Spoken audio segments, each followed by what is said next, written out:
안녕하세요. 캔들피그와 기마백의 나불대화 시간입니다. 저희가 많이 다루는 내용 중에 가계부채 문제가 있는데요. 가계부채 문제가 우리나라의 금융위기를 터뜨릴 수 있는 그런 중요한 뇌관인 만큼 상황이 어떻게 흘러가고 있는지 저희가 주기적으로 언급하고 있기도 합니다. 저희도 영상 만들면서 느끼지만 작년 하반기부터 특히 올해부터 연체가 급격하게 증가하는 게 크게 느껴지는데요. 그런데 너무 익숙해져서 그런지는 모르겠지만 가계부채 상황 심각하다, 연체율이 급증하고 있다, 그런 이야기들을 지겹다고 느끼시는 분들도 있고, 무관심한 분들은 가계부채 문제 그거 하루 이틀 이야기냐, 몇 년 전부터 지겹지도 않냐고, 그래도 세상은 문제없이 잘 돌아간다고 그렇게 말하는 분들까지 있습니다. 모르니까 그런 소리가 나오는 거겠죠. 말처럼 몇 년 전부터 문제라고 하던 가계부채 문제는 점점 더 심각해지고 우리가 모르는 사이에 지금 이 지경까지 왔습니다. 오늘 내용 들으면 가계부채 문제가 이 정도였냐고 좀 충격을 받을 수도 있을 것 같은데 꼭 알아야 되는 내용이니까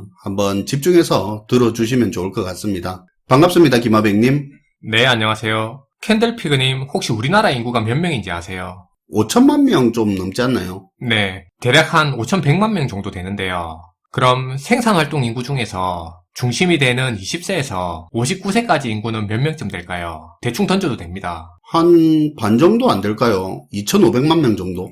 2,900만 명 정도 되는데요. 근데 그건 왜 물어봅니까? 오늘 내용 들을 때 조금 참고가 될 거예요. 그럼 본론으로 들어가서 최근에 가계부채와 관련해서 중요한 기사가 하나 났는데요.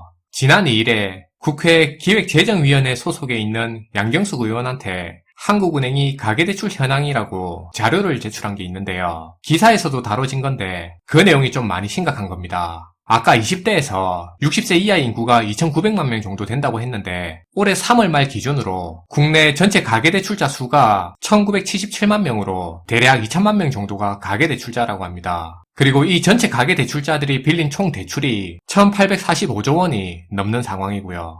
1,845조면 진짜 많기는 하네요. 기억하는 분도 계실 텐데 재작년쯤에 코로나 때문에 초저금리 대출해주고 하다 보니까 가계부채가 너무 급증해버려서 비상이 걸렸었잖아요. 그때 은행들 대출 모집인 영업해서 대출 나가는 거 그거 일시 중단하고 전세대출 규모도 제약을 걸고 대환대출도 제한을 걸고 그랬었는데 그때 가계부채가 1,700조 넘어갈 때거든요. 근데 지금 1,845조면 엄청 커진 거네요. 그렇죠. 부채 규모가 커진 것도 문제긴 한데 근본적인 문제는 소득에 비해서 부채가 얼마나 늘었는지가 더 중요한 문제라고 볼 수 있어요. 그렇죠. 그게 더 중요하죠. 그 부채를 유지할 수 있냐 없냐가 관건이죠. 네. DSR은 이제 다 아실 텐데 아는데도 DSR, LTV, DTI 뭐 이런 것들이 헷갈리는 분들이 계셔서 잠깐 언급하고 넘어가면 DSR은 채무자가 1년 동안 버는 연소득에서 대출 원리금으로 나가는 돈이 얼마나 차지하는지를 그 비율을 나타낸 건데요. 좀 피부로 다가오게 월 단위로 보면 매달 월급으로 고정적으로 300만 원을 버는 사람이 있다고 칠게요. 근데 그 사람이 매달 대출 원리금으로 150만 원을 쓰면 DSR이 50%가 되는 거예요. 아무튼 이번에 한국은행이 제출한 가계대출 현황을 보면 지금 우리나라 전체 가계대출자의 DSR이 평균 40%가 조금 넘는 걸로 나타났습니다. 이 말의 의미는 현재 국내에서 빚을 지은 가계대출자들이 자기가 1년 동안 번 소득의 평균 한 40%를 빚 갚는 데 쓰면서 지금 살아가고 있다는 말이에요. 이 대출자들 전체 평균으로 보면 그 정도 된다는 거죠. 평균이 그렇다는 거죠. 한 달에 한 300 벌면 120만 원은 매달 빚 갚는 데 쓰면서 남은 180으로 살고 있단 말인 거죠. 사실 DSR 40% 넘는 게 그게 평균이라면 꽤 높은 것 같은데 주변에 대출받은 사람 다 그렇지는 않잖아요. 분명히 전체 평균을 높이는 부류가 있을 것 같은데요. 네, 말씀 잘하셨는데요. 이 부분은 사실 좀 쪼개서 볼 필요가 있을 것 같은데요. 자료 내용을 보면 가계대출자 중에서 현재 175만 명이 DSR이 100%가 넘는 상황이라고 합니다. 잠깐만요. 100% 맞아요? 네, 100%요. DSR이? 네. DSR 100% 이상인 사람이 175만 명이에요. 이렇게 DSR이 100%가 넘는다는 말은 매달 자기가 버는 소득보다 매달 은행에 갚아야 할 빚이 더 많다는 의미입니다. 그러니까 밥도 안 먹고 숨만 쉬고 지출을 1도 안 한다 치더라도 매달 번 돈으로 빚을 못 갚는단 말인데요. 그냥 은행 입장에서는 사실상 이들한테 빌려준 돈은 못 받을 돈이라는 말입니다. 상당수가 연체 중이거나 곧 연체가 되겠네요. 근데 대출자 중에 175만 명이 DSR 100%를 넘는다고 했는데 아까 전체 대출자가 2천만 명이라고 했죠. 정확히는 1977만 명이요. 그럼 이런 사람들이 전체 대출자 중에 8, 9%라는 거 아닙니까? 장난이 아닌데요. 그쵸. 그래서 최근 이 내용 때문에 난리가 났던 거예요. 그리고 DSR이 방금 앞에서처럼 100%까지는 안 넘는데 70% 이상인 가계대출자들도 지금 굉장히 많습니다. 300만 원 번다고 치면 자기 쓸 돈 90만 원밖에 안 된다는 거잖아요. 이것도 상당수가 일상생활이 불가능할 것 같은데요. 그렇죠. 그것도 많이 잡아서 90만 원입니다. DSR 80%, 90%인 사람은 쓸 돈이 그것보다 더 적을 거니까 90만 원도 채 안 되겠죠. 정부에서도 DSR을 40%로 규제해 놓은 게 DSR을 40%를 넘기게 되면 그런 가정은 생활 유지도 안 될 뿐더러 이런 생활이 누적되다 보면 가계 경제가 부실해질 우려가 커지니까 제도적으로 막아놓은 거고요. 아무튼 현재 DSR 70%가 넘는 사람이 300만 명 가까이 되는 상황인데 말씀하신 것처럼 DSR 70% 이것도 되게 심각한 게 이렇게 되면 최저 생계를 제외한 기타 다른 소비는 거의 불가능한 상황에 처하게 돼요. 예를 들어 한번 생각해보세요. 만약 한 달에 한 300 번다 치면 210만 원을 빚 갚는 데 쓰는 거고요. 한 달에 500만 원을 번다 치면 350 이상을 빚 갚는 데 써야 되는 겁니다. 그러니까 한 달에 300에서 500을 벌면 빚 갚고 남은 90에서 150만 원 사이에서 아파트 관리비 내고 교통비 쓰고 보험료 내고 식비까지 쓰고 하면서 생활을 해야 되는 거죠. 그게 생활이 됩니까? 안 되지. 그러니까요. 실제로 그렇게까지 아끼면서 빚 갚는 사람도 있겠지만 이게 말처럼 그런 게 아니잖아요. 그러니까 이들 중에 상당수는 현재 이미 연체 중이거나 혹은 곧 연체로 이어질 사람들입니다. 이런 사람들이 지금 거의 300만 명에 달하고 있고요. 300만 명이라면 DSR 70% 넘는 사람들이 전체 대출자의 한 15% 정도 되네요. 근데 이게 아까 DSR 100% 넘는 사람 포함을 한 건 아니죠? 네. DSR 100%가 넘는 사람 175만 명에 DSR 70%가 넘는 사람 300만 명 해서 각각 따로 얘기하는 거예요. 그러면 대충 전체 대출자에서 20 몇 프로가 사실상 거의 부실로 이어질 확률이 굉장히 높은 거네요. 그렇죠. 지금 그런 상황인 거죠. 현재 상황에서 오래 버티기도 힘든 거고. 네. 그런데 여기서 이제 진짜 문제는 이거예요. 이게 끝이 아닙니까? 당연하죠. 이제 이 정도 가지고는 사람들 안 놀래요. 사실 전체 대출자 중에서 DSR 70%가 넘는 사람 수로만 보더라도 이게 보통 문제가 아닌데 금액으로 보면 좀 충격적입니다. 어느 정도길래요? 지금부터 말하는 건 앞에서 말한 DSR 70%가 넘는 사람들하고 DSR 100%가 넘는 사람들을 다 포함해서 얘기하는 거예요. 그러니까 100% 넘는 사람 175만 명하고 70% 넘는 사람 300만 명 전부를 말하는 거네요. 그쵸. 이 사람들 수가 지금 전체 대출자 중에서 24%인데 이 사람들이 빌린 돈이 부실 대출로 이어질 가능성이 상당히 높아요. 그럼 부채를 터뜨릴 가능성이 높은 사람이 대출자 4명 중에 1명이라는 거죠. 그쵸. 지금 이 사람들이 받아간 대출이 우리나라 전체 가계대출에서 거의 반 정도가 되는 41%를 차지하고 있어요. 와, 이건 근데 진짜 충격이네요.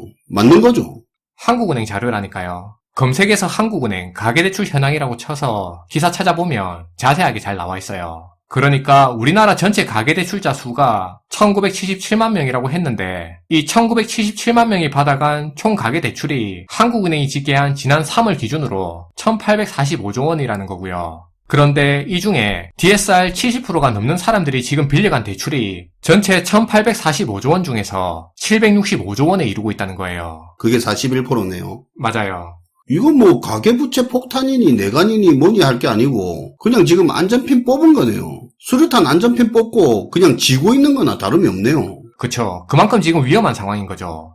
추가적으로 3곳 이상의 금융기관에서 대출받은 사람을 다중채무자라고 하는데 이런 다중채무자들의 DSR 비율이 지금 평균 62%라고 하는데요. 그러니까 지금 금융기관 3곳 이상에서 돈 빌린 사람들이 소득의 60% 이상을 빚 갚는 데 지출해야 되는 상황인 거죠.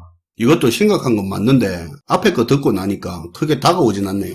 좀 그렇긴 하죠. 그럼 이제 여기서 잘 들어야 되는 내용은 이겁니다. 또 있습니까? 네. 더 심각한 그런 내용은 아니고요. 관련 내용이다 보니까 같이 말해버리죠 뭐. 아, 그럼 해야죠. 네. 지금 가계대출하고 관련해서 돌아가는 연체 상황은 추가로 이야기 안 했고 DSR 비율에 따른 대출자 수, 대출 잔액만 이야기했는데요. 근데 생각해보시면 각 가계들이 처한 경제 상황이 지금 수준에서 계속 꾸준히 유지가 됐을 때 이번에 발표된 DSR 비율도 그나마 유지가 될 수 있는 겁니다. 채무자들의 소득 상황이 확실히 나빠지면 DSR 70% 이상이 되는 사람들도 연체율이 폭증을 하겠죠. 맞아요. 만약에 자영업 하는 집이 어느 시점부터 장사가 안 된다거나 아니면 사정이 생겨서 임금이 더 낮은 직장으로 옮긴다든지 혹은 실직으로 기존에 벌던 소득이 끊기거나 줄어든다고 치면 지금 나온 이 DSR 비율은 순식간에 더 폭증하게 될 거예요. 꼭 금리뿐만 아니더라도 각 개인들의 소득 상황도 중요하긴 하네요. 네. 안 그래도 지금 은행 연체율이 급증하고 있어서 문제인데 앞으로 더 급등하게 될 수도 있는 거죠. 상황이 이렇게 연체율이 급등하다 보니까 이제 대부업체들마저도 대부분이 사업을 접고 있을 정도인데요. 대부업이라는 게 사실 기본적으로 채무자들의 연체 가능성이 높기 때문에 시중은행에 비해 상대적으로 빌려주는 돈은 소액이고 이자는 높게 받아 리스크를 상쇄시키면서 돈을 버는 사업인데요. 그런데 법정 최고금리는 20%로 정해져서 연체 리스크를 상쇄시키는 데는 한계가 있는데 높은 금리 때문에 자금 조달 비용은 계속 커지다 보니까 재미가 없는 거죠. 그런데다 최근 급격하게 연체율까지 오르다 보니까 대부업체들이 사업을 접거나 돈 빌려주는 걸 꺼려하고 있는 거고요. 한국대부금융협회에서 나온 자료를 보면 5월 기준으로 국내에 있는 대형 대부업체 25곳의 연체율이 11.5%로 집계됐는데요. 대부업 연체율이 사실 1년 전만 하더라도 6.7% 정도였습니다. 근데 불과 1년 만에 2배 가까이 뛰게 된 거죠. 대부업체 자기들도 빌려준 돈 못 받고 부실 위험이 계속 커져서 위험하다 싶으니까 사업에서 발을 빼고 있는 겁니다. 러시안 캐시도 국내 사업 철수한다고 이번에 금융위 철수 승인 났다고 기사까지 나오더라고요. 네, 맞아요. 우리도 잘 아는 것처럼 대부업체에서 받는 대출의 특징이 처음부터 대부업체에서 돈을 빌리는 게 아니잖아요. 이미 1금융권하고 2금융권에서 대출 있는 사람들이 더 이상 1, 2금융권에서 돈 빌리기 힘드니까 추가로 대출받기 위해서 찾는 데가 소위 제3금융권이라고 불리는 대부업체입니다. 그런데 이런 대부업체에서 지금 연체가 급증하고 있고 자기들이 받을 수 있는 대출 이자로는 지금 발생하고 있는 이 연체율이 도저히 감당이 안 되다 보니까 대부업체들이 사업성이 떨어진다고 판단해서 철수하고 있는 상황인 거죠. 이 말은 그만큼 지금 빚 못 갚고 한계에 내몰리고 있는 사람들이 넘쳐나고 있다는 의미입니다. 여기에 상당수가 DSR 70% 넘는 사람들도 많이 있겠네요. 네. 그런데 이런 상황인데 지금 정부에서는 부동산 시장을 연착륙시키겠다고 하면서 각종 대출 규제를 완화해주다 보니까 최근 주택담보대출이 다시 가파르게 증가하고 있고요. 금융권에 따르면 올해 들어 지난 2월부터 주택담보대출이 석 달 연속으로 감소하고 있었는데 근데 이게 5월부터 주택담보대출이 7천억 가까이 늘면서 다시 증가세로 돌아서게 됐고요. 최근 6월 증가폭은 1조 7천억이 넘게 늘면서 5월 증가폭의 2배 이상 급증하게 됐습니다. 그리고 일부 대출에는 DSR 규제를 적용 안 하기로도 했잖아요. 네, 지금 대출 규모도 문제고 연체도 문제인데 그런 와중에 대출이 늘고 있다는 점을 말하고 있는 거예요. 이렇다 보니 다음 주 13일에 한국은행이 기준금리를 올릴지 말지 이걸 정해야 되는데 최근 가계부채 증가세와 연체 급증 때문에 지금 굉장히 고민스러운 상황에 빠졌다고 그렇게 알려지고 있어요. 마지막으로 참고적인 내용인데 정부 관계자는 최근 이런 입장을 보이고 있는데요.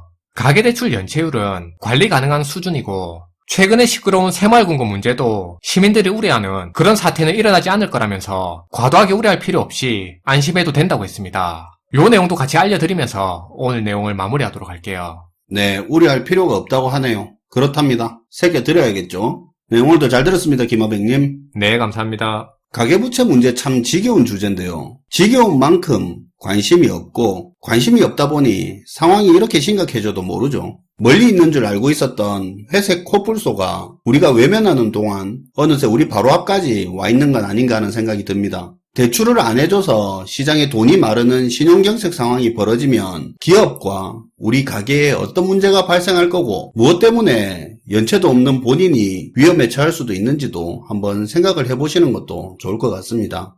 꿈이 현실이 되기도 하지만 설마가 현실이 되는 경우도 있으니까요. 시청해주셔서 감사하고요. 지금까지 나불대화 시간이었습니다.